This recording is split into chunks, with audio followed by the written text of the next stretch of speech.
स्वागत है आपका अपने YouTube चैनल में। शिक्षा रोजगार से जुड़ी बड़ी खबरों के लिए चैनल को सब्सक्राइब कीजिए, लाइक कीजिए, कमेंट कीजिए, शेयर कीजिए। पहले सॉफ्टवेयर बनेगा, फिर होगी ट्रांसफर पोस्टिंग। 10 विकल्प में नहीं मांगे जाएंगे स्कूल और के ऑप्शन। सक्षमता पास शिक्षक चाहें तो दे सकेंगे विकल्प। राज्य में सरकारी स्कूलों के शिक्षकों की ट्रांसफर पोस्टिंग की प्रक्रिया सॉफ्टवेयर बनने के बाद शुरू की जाएगी। सॉफ्टवेयर का निर्माण जल्द पूरा होगा। यह निर्माण की प्रक्रिया में है। सॉफ्टवेयर के बनकर तैयार होने के बाद पहले उसका ट्रायल होगा और उसके बाद नई पॉलिसी के तहत शिक्षकों का ट्रांसफर पोस्टिंग के लिए सॉफ्टवेयर के माध्यम से ऑनलाइन आवेदन लिए जाएंगे। आपको याद दिला दूं कि ट्रांसफर पोस्टिंग की नई नियमावली पॉलिसी नियोजित शिक्षकों के लिए नहीं है।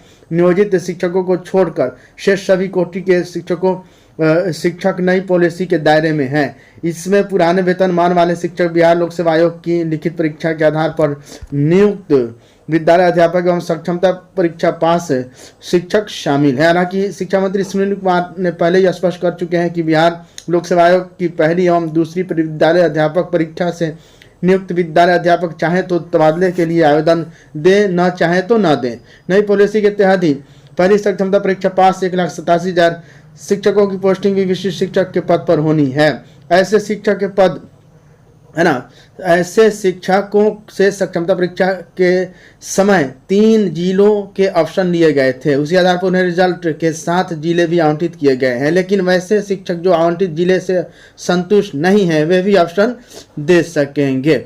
विश्वस्त सूत्रों के अनुसार शिक्षकों आवेदन में दिए जाने वाले विकल्प के आधार पर हस्तांतरण पदस्थापन वाले स्थान पर स्कूल आवंटन सॉफ्टवेयर रेंडमाइजेशन के आधार पर होगा। आपको याद दिला दूं कि नई पॉलिसी के तहत ऐसे शिक्षक जो स्वयं पति पत्नी या उनके बच्चे कैंसर, डायलिसिस, किडनी ट्रांसप्लांट, जन्मजात हृदय रोग है ना, बाईपास सर्जरी, बल्ब replacement, stent brain haemorrhage, liver cirrhosis, liver transplant है ना जैसे असाध्य रोगों से ग्रस्त तथा दिव्यांग होंगे।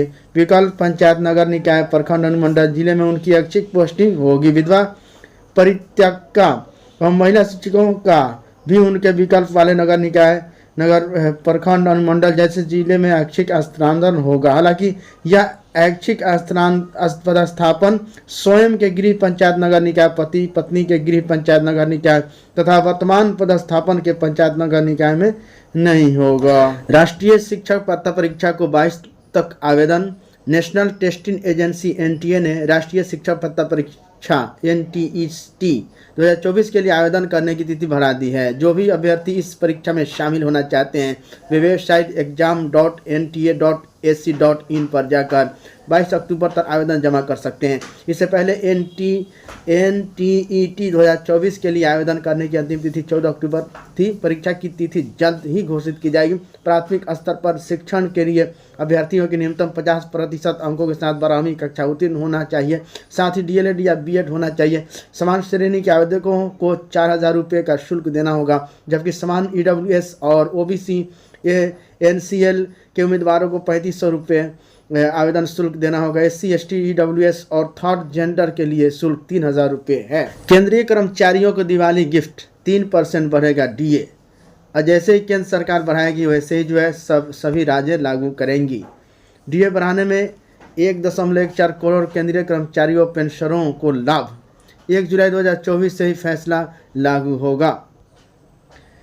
ठीक, 9,448 करोड़ का बोझ बढ़ेगा सरकार पर। केंद्र सरकार ने केंद्रीय कर्मचारियों तथा पेंशनभोगियों को दिवाली की गिफ्ट दी है। केंद्रीय कर्मचारियों और पेंशनभोगियों को महंगाई भत्ते DA में 3% बढ़ोतरी की गई है। यह बढ़ोतरी इस साल जुलाई में लागू मानी जाएगी, जुलाई महीने से।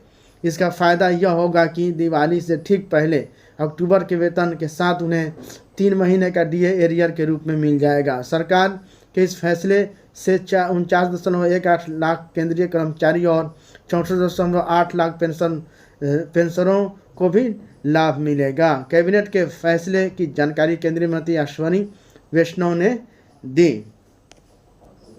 Thank you friends. शिक्षा रोजगार से जुड़ी बड़ी खबरों के लिए चैनल को सब्सक्राइब कीजिए, लाइक कीजिए, कमेंट कीजिए, शेयर कीजिए।